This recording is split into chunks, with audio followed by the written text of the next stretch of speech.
lovely people. Welcome to part 4 of my summer library book reading vlog. This has gone on longer than I thought it would. This is the final part. This was filmed during summer at the very end. I imagine when this is going up, summer might be done. But I thought I would round off all of the fun adventures and library books that I read. Dooby dooby dooby dooby dooby dooby dooby dooby dooby doo. Dooby dooby dooby dooby dooby dooby dooby dooby Sophie Vlogs. Let's update you on a book I've already talked about, and then I will go into the latest round of books that I've picked up from the library. So, I started reading Damned by Genevieve Cogman. Genevieve Cogman is always like, I know I'm going to have a fun, lovely time with her work. As I said, this is the third book in a trilogy, and it's the final book in the trilogy, which is really adding towards my mission to finish off some series. I'm really enjoying this so far. What's been really nice about this third book is, obviously I'm not going to talk about spoilers, but the first two books are very much concerned with France. So you are following this group that are the Scarlet Pimpernel. You know, the first book, brief summary, is like our main character Eleanor bears a striking resemblance to Marie Antoinette. So the Scarlet Pimpernel group like recruits her for this mission that they have to like save her from the guillotine. As you might imagine, things don't 100% go to plan. And there are vampires, I should say. What I'm enjoying about this second book is that the first two books, you spend a lot of time, like, you might start in England doing the planning, but then you go across to France and you are seeing what the revolution is like, what that atmosphere is like, all of the different players in it, that kind of thing. And that's been really great. I find the French Revolution like fascinating as a time period anyway. What's really good about this one is, by this point in history, England is reacting to the French Revolution in a certain way. And there's a really fabulous, it's only like 3 pages, but at the start of this, there's sort of like just a little historical primer that's essentially like, by this point in the revolution, what do things look like? And what things look like in England is this reactionary fear of something like that anarchy happening in England, and as a result there is a tightening of freedoms, freedom of speech, there is a suspicion of plots, so there's this really interesting atmosphere in England that is a direct response to the French Revolution, but and in some ways mimics it, but in a very different way. And so far at least, I am 74 pages in. So far, we've all been in England the whole time, and that's been a really fun, like, start point of, we are the Scarlet Pimpernel, we go and we save and we rescue these nobles and bring them to this sanctuary of England. And it's like, well, what's England like now? It's not really a sanctuary anymore. So that's something that I'm really enjoying. Also, by this point, the approach to vampires has changed. In the first book, vampires are very much like a staple of society. Like, the nature of their longevity means that a lot of the nobles are vampires, but there are, in England, checks and balances on vampiric power. Like, for example, you couldn't have a politician because, you know, they're not going to be recruited to the House of Lords, because the whole point is that they would never, like, you have that post until you die, and if you don't die, like, hundreds of years later, you're still controlling everything, you know. And vampires are such like an accepted part of society that in the first and second book there is sort of a realization of, whilst vampires are not a monolith, there is at least a sect of vampires who, I don't consider it a spoiler to tell you, are up to some shenanigans. And there's more of a reckoning with that happening in this book. I keep going in the first book because I'm trying to give you things that are like established early on in the first book and talk a little bit in a spoiler-free manner about where they're at now. So again, in the first book, there is a discovery that Eleanor, our main character, has some magical powers or access to, or that kind of a thing. And that's something which, by this point, she's really having to grapple with, and I'm finding that intriguing. So all of this to say is that so far, only 75 pages in, but I'm really enjoying the pieces that are being set up, and I'm very intrigued to see. I'm going to predict that I think we will end up in France at some point, because there is a character, there's two characters who we met in France that I would be surprised if the final book doesn't have an appearance from them. I would be more surprised if they show up in England than if they were just still in France. I don't know. That's my prediction.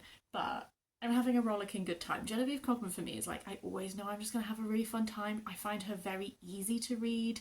The Invisible Library series is like long and goes through lots of different plot threads and everything. And I just had such a fun time with that. So it's really nice to dip back into like this world.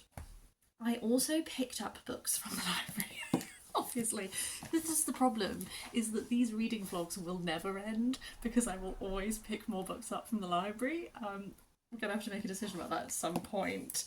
But let's talk you through what I have. So, I picked up, because of my friends Matt and Miriam, I picked up some Hiromi Kawakami because they love her and I've never read her. And they were like, you've got to. So I was like, okay, library time. The one that came through first is Strange Weather in Tokyo. I do actually have, is it the Nakano Thrift Shop? Is that what it's called? I also have that one, which is actually in transit, so it's presumably going to arrive soon. This is translated from the Japanese by Allison, Markin, Powell. I'd say maybe I'm actually a third of the way through this one already, which is, I'm only 62 pages in, so it's a very short little book. So far, I didn't know anything about this going in. I just asked them if I was to pick up a Kawakami, where should I start? And they said this one and the other one, so that's where I've gone. We're following this woman who, she's in her late 30s. To be honest with you, she read to me a lot like she was actually in her early 20s for most of it. When she mentioned her age, I was like, oh, I've drastically misjudged your character. And it's essentially about this relationship she has with this guy she calls Sensei, who was her teacher of Japanese when she was in school. And then she spends a lot of time, she goes to this bar and she drinks sake and she sits at the counter and like eats food and that kind of thing. And he also does that. So they fall into sort of why I'm hesitating about the word friendship is that there's this like looseness to their relationship so far, in that like they see each other when they see each other. They don't see each other when they don't see each other. There is this like intimacy, I guess, in that there's an ease between them. So far I've just been like episodes. So every chapter is just like a new episode of like them interacting. I'm enjoying it. So far I'm just finding it to be fine. I think, well, okay, so things that I like about it. I'm really enjoying the food descriptions, absolutely. Like when they're having these meals or having these bar snacks, like, oh, yum, yum, yum, yum. There are two chapters which were them going mushroom hunting. So like the guy who owns the bar was just like, do you want to go mushroom hunting with me? And he like drives them into the mountains and they are just in these forests. They're in this forest that is like damp and full of life and moss and fungi and all of this kind of thing, and they're mushroom hunting. And I first of all really love that, because I love those descriptions of like stick me in the mossy damp forest with mushrooms, yes please, love that stuff. But also like our main character became very reflective there, and she had sort of these moments, these realizations of like how full of life the world is, not just in this forest where she is sat, but also when she's in Tokyo, it also is equally, she's just not seeing it. And I really connected with that, because I often find when I'm out in nature, I have those moments where I'm just sat there and I'm just like, the world is so alive and I feel so blessed to like exist in it. And so I really liked that section. I think what I'm struggling with in regards to, like, I'm not struggling to read this book, it's perfectly fine, I'm having a nice time. Why I'm struggling to like feel more about it is that I think both the main character and Sensei are not painted with a huge amount of depth yet. Like there's I guess like a clean and crisp aspect to the narrative. It's quite straightforward. It does have these moments of reflection. Our main character is quite alone. She doesn't really have friends. She spends a lot of time alone. She doesn't really have a lot of close relationships. She's not very close with her family, all this kind of thing. So there is like an element of thinking deeply at times, but there's also an element of just like sort of rumbling through life unmoored, unguided. And I just, as I said, she read a lot younger to me than she actually was. And so there's this like Sensei's kind of the same in that there are like he's been painted in like I know some stuff about him, but I just neither of them feel like full of depth for me. They don't feel like characters who I'm like super duper rooted in. So I'm having like a perfectly enjoyable time, like these musings, these snapshots, that kind of thing. So far, it's not like grabbing me. I really hope that it's not going to turn into a romantic relationship. Partly because, like, I find it a bit weird. Like, he was her teacher in school, and I'm like, if you taught a child, you should not date them when they're an adult. I just think that that's weird. But also, like, I think that this relationship, the most interesting thing about the relationship to me is this, like, ease they have with each other and it not being romantic. I like this like companionable aspect of them, I guess. So don't know if it will be, but I hope it won't be romantic.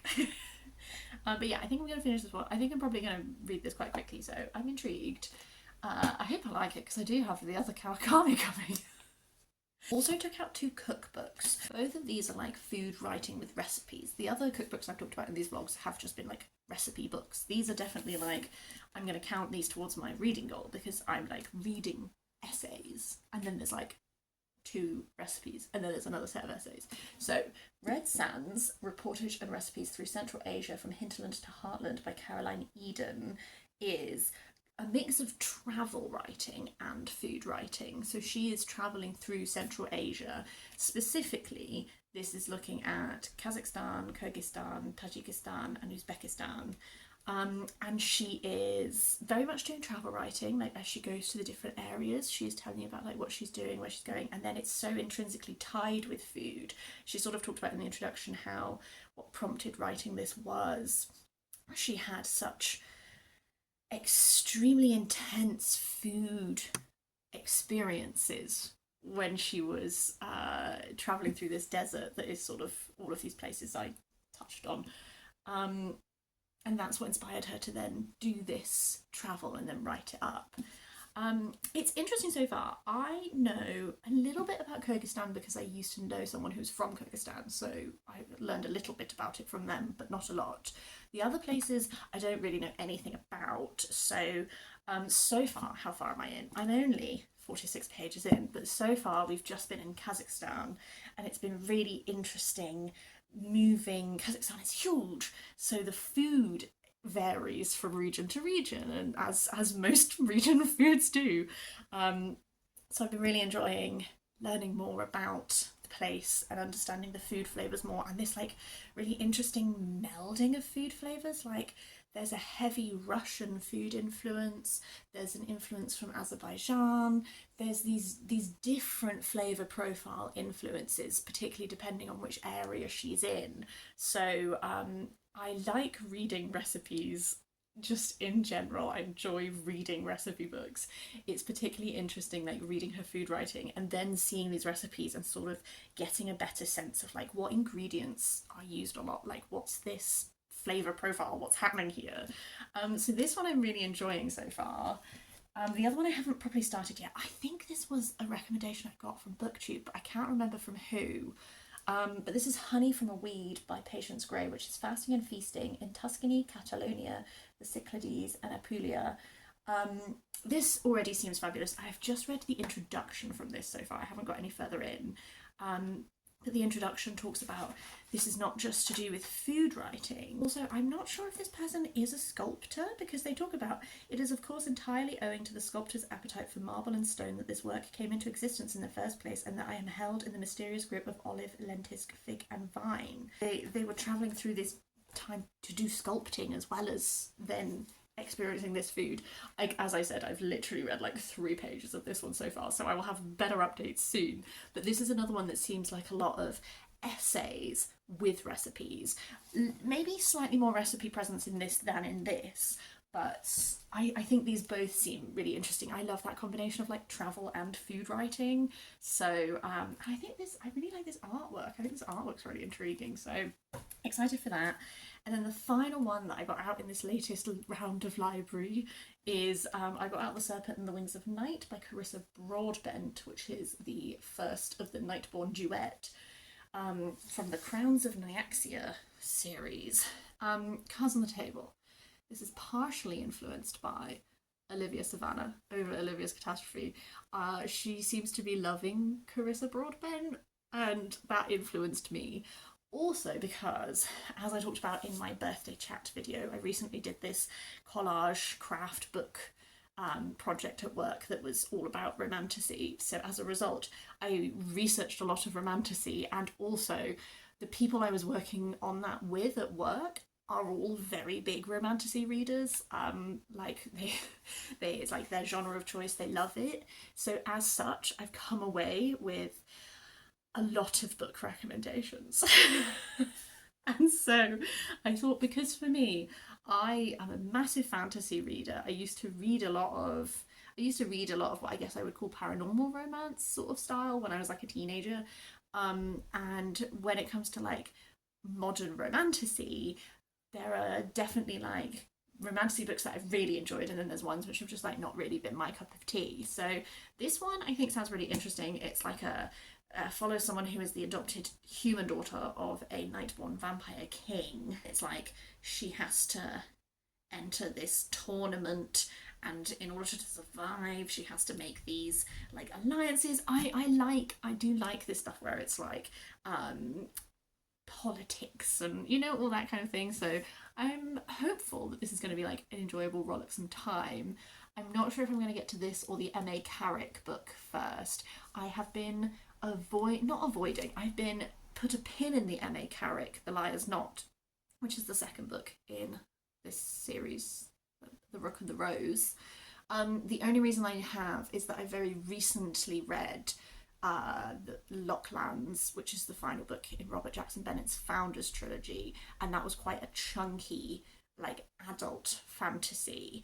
And as such, for some reason, it feels like they're very different stories, but they feel like similar vibes, like Robert Jackson Bennett and M.A. Carrick, whereas this feels a little different from them, so I might end up getting to this one before I get to The Liar's Knot. I'm not sure. But yes, I am feeling a bit run down, so I am having a chill day today, and then tomorrow we are going to go see a hill fort. I might record some footage. It's very hard to judge in advance because sometimes hill forts literally are just hills now, where it's like, ooh, here's some footage of a hill, so if it's nice, I will take some footage.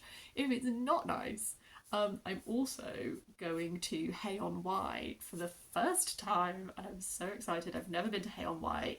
It's in the UK. It's Wales's like book town, and it's like the whole town is like, there's so many bookshops. It's where the Hay Festival happens every year. My partner has been before. I have never been.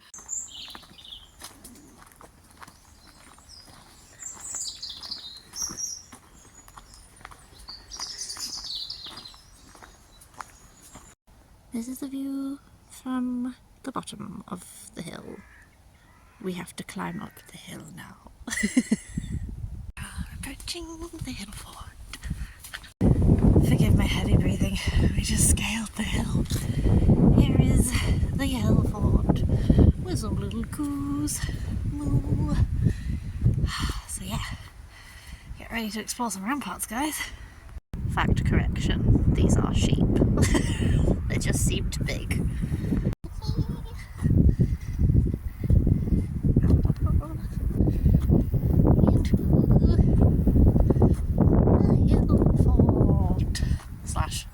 The first ramparts. God, those are the ramparts we were on. And now here is the fort. Look what we found. We found mushrooms. And then right on the top of the log here as well. Nice. There's some disgruntled ladies taking their leave of us. Goodbye, sweets. I also just need everyone to know that we had an enchanted encounter with a deer on the way back down, a little tiny baby deer, and I didn't capture any of it because I was too busy being overwhelmed with the beauty of nature, but also cute. Good morning. So, just a little update for you. I have finished Strange Weather in Tokyo by Hiromi Kawakami. I think right at the end of my previous update, I said I really hope it's not a romance. It did become a love story. I didn't like that. I think I liked the first half of this, and then like sort of the latter half turn into like, oh, well, you've gone on a date with this man, and is sensei jealous, and oh, what beautiful boobs you have, and all that kind of thing. I really didn't like that, and I felt like I liked when they were. I recognise that I don't always love protagonists who feel disconnected and lost, because often I feel disconnected from their narrative, just from like the nature of it. What I think I found with this one is she definitely read very young. I thought she was like very early 20s, and then she was like, I'm 38, and I was like, but you have no life experience, it seems. And I found that strange. And then because I wasn't very invested in them as people, like, because I guess like it's not that I hate this like two lonely, disconnected people finding a connection in this relationship and everything. I think just I liked when it was like, oh, here we are on like a weird mushroom hunting escapade. Oh, here we are like finding these like little glimmer moments of connection in the mundanity of life.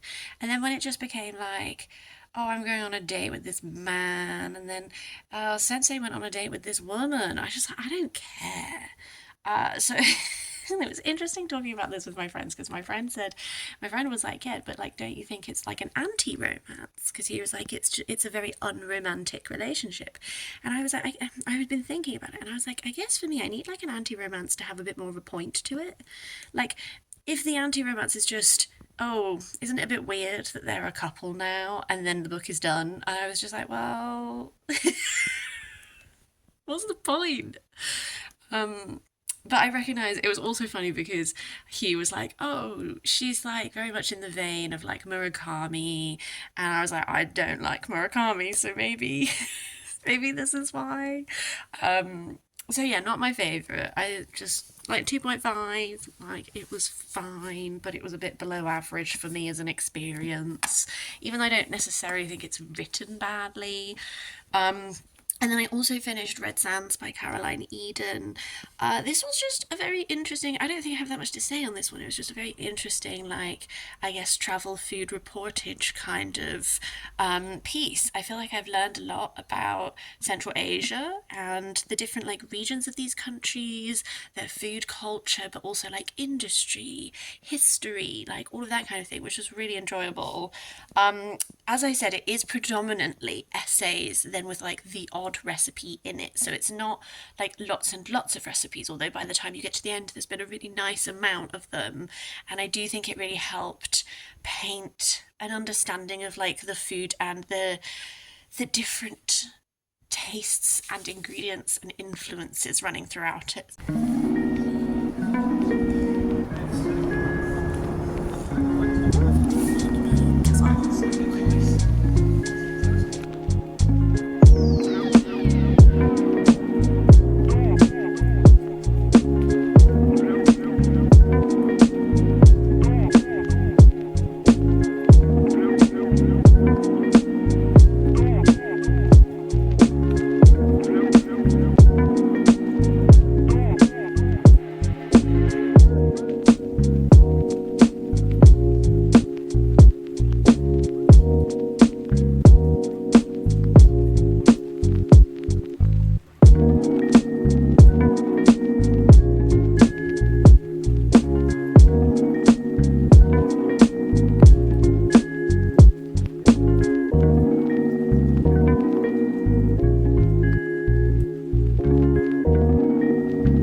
Hopping in with another reading update, I have finished Damned by Genevieve Cogman, which is great because this means that I've now hit my goal of finishing 5 series this year. Woohoo! On the whole, this was a really solidly enjoyable good time. I will say that overall I still prefer Genevieve Cogman's first series, the Invisible Library series, just because it's such a bit of me. But I think this is a really solidly fun series. I think I've liked this book the least of the three, but I've still enjoyed it and had a thoroughly good time. And I think that this is like a good rounded off trilogy. Something that I love about this series is that I've always, for all three books, really enjoyed the sense of nuance. Like, this is a adult fantasy series that is very easy read, that you can absolutely like storm through and have a great time with vampires and revolutionaries and rescue plots and heists and escapes and all that kind of thing. But also, it does not paint these guys are all good, these guys were all bad, both politically. There are people in France who are good and bad, there are people in England who are good and bad, both when it comes to like the distinctions between humans and vampires and all this. Like, I've always loved, and this book has it too, the nuance with which it approaches a complex political time period, yes, but also just like the nature of people, that kind of thing. So that's something that's definitely still present in here, and I really enjoyed. I think the League are really fun to follow. They've got, you have your primary characters and your secondary characters within the League of the Scarlet Pimpernel, but there is a fun group dynamic that has been established already that is continued to be explored. And that's really great. Some characters that I was really hoping would show up in this did show up, like Chauvelin and Fleurette. Fleurette is a character that I really enjoy. She is French, but she's very idealistic in a way that I think serves well as a foil to Eleanor, because Eleanor, I think one of the things I struggled with this is that I felt like Eleanor spends a lot of this with a lot of self-doubt. And I think one of the fun things about the first book in the series, Scarlet, is that Eleanor is from a different class than the rest of the Scarlet Pimpernel group. And as such, she often, sometimes, is a bit more practical. She doesn't have the luxury of having gentleman's honour and this kind of thing. Like, she knows what it's like to be in the serving class. She often sees through some of the blindness that some of the more upper class characters have when it comes to, often it's to do with, in her situation, being a woman of the serving class, like the differences in what she has than what the rest of them have and all that kind of thing. And it's not that she's never in the other books had any self-doubt whatsoever, but I think what I liked about particularly the first book from memory was there's a feistiness to her in the way that she will, what she thinks versus what she will say to them and that kind of thing.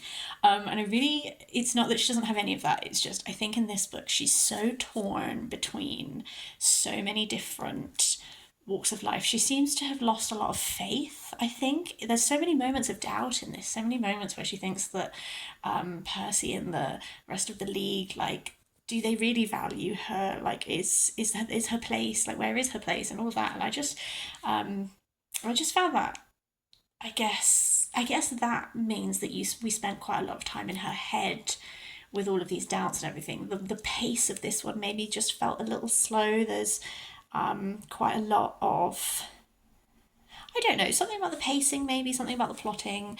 Whereas the last little chunk of this, when like we get into endgame territory, cracking, lovely, great. And I really liked the first bit of this as well, with these like tensions in England and that kind of thing, and when they're in Oxford and all of that. There was just sort of like a middle portion where I definitely think that like my reading pace of this slowed down, just because I was like, ooh, it feels like the pacing has slowed. I will also say, I think an aspect of that is that Eleanor has a romance in this that is essentially like a class difference romance that makes it unclear whether these people will have a future together. And her romantic interest is a perfectly nice man, a lovely little gentleman. I don't find their relationship particularly interesting. And there's quite a lot in this of them like lovingly wishing they could be together, but the distinctions of society mean that they can't. And I'm like, I don't really care. So I actually was trying to think about it in contrast to the Invisible Library series, actually, because initially I was like, I guess it's like quite a different romance than is in that one, and I appreciate that. But even, I guess, in the Invisible Library, the main romance of that series, there still is like a status difference that poses problems. So that's clearly something that like Genevieve Cogman finds interesting to explore, and I think that there is interesting stuff to explore there. It's just a lot of there was just a lot of page time to being a bit angsty about like, oh, will we ever be together? And I was just like, I don't know, man. Maybe we got some bigger problems to do with vampires. But yeah, this one definitely is much more vampire focused, and like the whole crux of this is built around like the vampire problem. On the whole, great. I had a rollicking good time. This is one of those trilogies which I can like really recommend as just like, do you want to rip through a fun trilogy that has like enough nuance to it that it's not just like bog standard, but is also like a well-rounded, satisfying trilogy. Like that's how I feel about this for sure. And I remain very interested to see what Genevieve Cogman will do next. Now that she's rounded this off, there are like a few threads in this where I was like, ooh, maybe they. I see how you could maybe revisit this world, maybe from different characters and stuff, like in the future, which could be fun. But yeah, I would be so interested to know what Genevieve Cogman is working on next, because I will read it, because she's just one of my like always have a great time, always really enjoy reading. Just go to authors, you know? Also, I'm halfway through M Train by Patti Smith. This is non-fiction, and essentially it's a series of essays, and the loose thread that unites them all is essentially like the concept of coffee shops. There's like a coffee shop that she goes to quite a lot. And then also at one point she wanted to own her own coffee shop, all this kind of thing. So it's just lots of different essays that are like loosely tied around that, but exploring lots of different things. When I first started it, I was like, this is fine. I don't really understand why everyone like raves about it, but like this is fine. Now I'm halfway through. There's been a couple of essays which I'm like, oh, I think I'm actually getting it, you know? Sometimes it's a funny mix of, there's a lot of mundanity in this. There's a lot of like Patti Smith just being like, and then I fed my cats, and then I went to this coffee shop and I had a coffee, and someone was sat in my chair, so I waited in the toilet until they were gone so I could take my table, which, like, petty, I admire it. But then amongst that, you get these reflections. There's one particularly that was just sort of to do with like the fleetingness of life, believing in something more than oneself, all of this kind of thing, which I found really like. Fred finally achieved his pilot's license but couldn't afford to fly a plane. I wrote incessantly but published nothing. Through it all we held fast to the concept of the clock with no hands. Tasks were completed, sump pumps manned, sandbags piled, trees planted, shirts ironed, hems stitched, and yet we reserved the right to ignore the hands that kept on turning. Looking back, long after his death, our way of living seems a miracle, one that could only be achieved by the silent synchronization of the jewels and gears of a common mind. Like that reflection of like that relationship in her life so moved me is in a longer context, obviously, and it made me remember when I read Just Kids, which probably a decade ago now, let's be honest, so a little fuzzy on it. The thing about Just Kids that was so moving, like, you know, yes, they lived in an interesting place in an interesting time. They were living in the same hotel as like Janis Joplin. They're bumping into all these interesting people. Like that's great.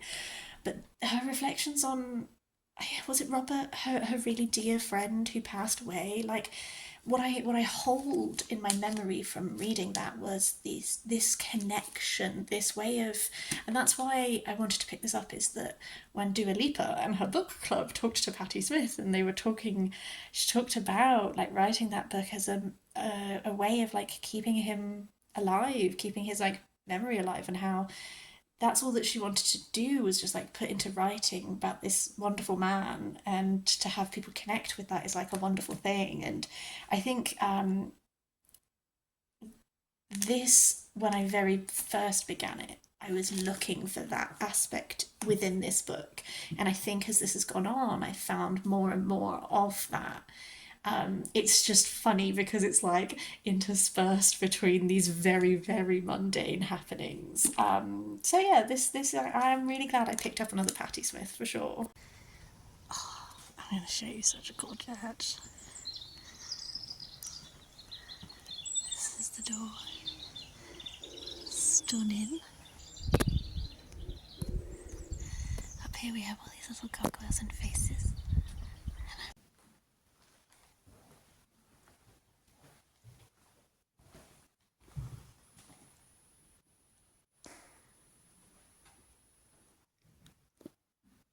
I think probably that this has got quite long by now, so I'm going to tell you about the final 2 books that I have finished, and then I'm going to draw this to a close, and all of the other library books that I have shown you but not read yet, I'll just get to in little wrap-ups. First of all, I finished M Train by Patti Smith. I ended up really enjoying this, actually. I think it is maybe like deceptively simple when you start reading it, in that when I began I was just like, oh, I don't really understand like the fuss about this. She's just like talking about coffee shops and feeding her cat and talking about the detective shows she likes to watch, but as it went on, I think I liked that the essays all sort of built on each other. This read like a collection that was like purposefully written as a whole thing, rather than a collection of random essays that all had the same theme put together, because different essays will like reference earlier topics and themes and that kind of thing. So I really liked that. And I think that this simplicity that I'm talking about, this like mundanity, I think it really captured the like, she seems to be a person who has very much rituals of being alone. Like, she really values her alone time and is quite solitary in many ways, but also they lent themselves to these discussions of she clearly loves reading and she loves to return to the same books over and over again. So there's a lot of reflection on like the different books that are really influencing her at different times. She's clearly affected by art and artists, because there's there's an essay where she goes to visit Frida Kahlo's house. There's different essays like interacting with other creative mediums, and then also talking about her approach to writing and her relationship with writing. So I really enjoyed those reflections, and I think more than anything, this thread of loss that runs throughout, that just appears every now and then, I found that really, really moving.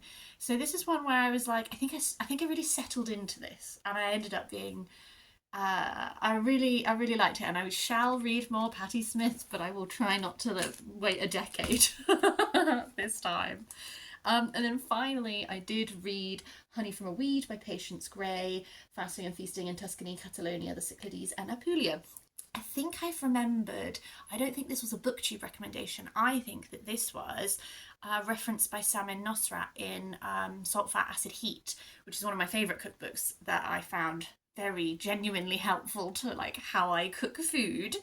I'm pretty sure Samin Nosrat talked about this book, and that's why I wanted to read it. This was interesting. I said at the start that I thought that she was a sculptor. She's not a sculptor. I think it's her partner who's a sculptor. She just refers to him as the sculptor throughout. And it is... I struggled initially, I will say, to settle into the writing style. There is... I don't know how to describe it other than like how she was crafting her sentences and the vocabulary that she was using was in a way that initially I found a little clunky. I think as I went on with the reading of this, again, sometimes I think I'm a person who sometimes I need to settle into a book. I think I had that with this a little bit, and then I had it with the writing style of this. I enjoyed the reflections on these rural communities and this insight into not just a way of cooking but a way of living, and although these are different places that they're in, there's commonalities that run between them and differences between them that was interesting to sort of get a sense of. And there's these wonderful illustrations. I should say the illustrations are by Karina Sargood, who I'm pretty sure did some illustrations for like Angela Carter. I'm trying to find like a nice big one. So here, like, there's these beautiful illustrations that run throughout, which are fab. And then I bookmarked this little bit at the end, which I think really, it is very much her, like, a parting salvo is the name of the chapter. In the meantime, I am interested in growing food for its own sake and in appetite. The health-giving and prophylactic virtues of a meal depend on the zest with which it has been imagined, cooked, and eaten. It seemed to me appropriate to show something of the life that generates this indispensable element at a time where undernourishment bedevils even the highest income groups. Abstinence, enjoyment, celebration, all have nature's approval. If you practice the first, you maintain what is priceless, enjoyment and its crown, celebration. Which I feel very much is the sort of core of this book. So I don't think this is one that I'm necessarily going to cook a lot from. It's one of those which the recipes are sort of a bit wibbly wobbly at the edges. Recipes are the type where it's like, okay, well, if you have a whole animal carcass, here's the things you can do with all the different parts, you know, like that kind of thing, because it is very much like small rural communities, like it's cooking in a different way, in a more traditional way. It was interesting, her reflections on like how time has, the changes in food culture over time and these sort of like issues and stuff cropping up, because I feel like by this point in time those have only just continued to be a theme. So yeah, enjoyable, probably not like my favourite, but a fun time. So I'm going to call it a day here, because I think probably, I haven't started editing the last two of these videos yet, but I think probably they're probably quite long again. I hope that this has been enjoyable. I didn't intend when I started the first one of these to document like my entire summer, but I feel like you have seen the best glimpses of my adventures, which is nice. This is quite nice for me to look back on. I hope it has been interesting to you. I love my library. Rejoining the library this year has been like one of the absolute best things I've done. I will round it off here. I would really, really love to hear, if you have read any of these or have any thoughts on these, always love to hear it. But also, like, now that this is the final video and summer has come to a close, what were your highlights of summer? Did you get up to anything really fantastic or interesting? Like, I'd really love to hear it. But yeah, I hope that you're having a really lovely day, and I will see you next time for something different.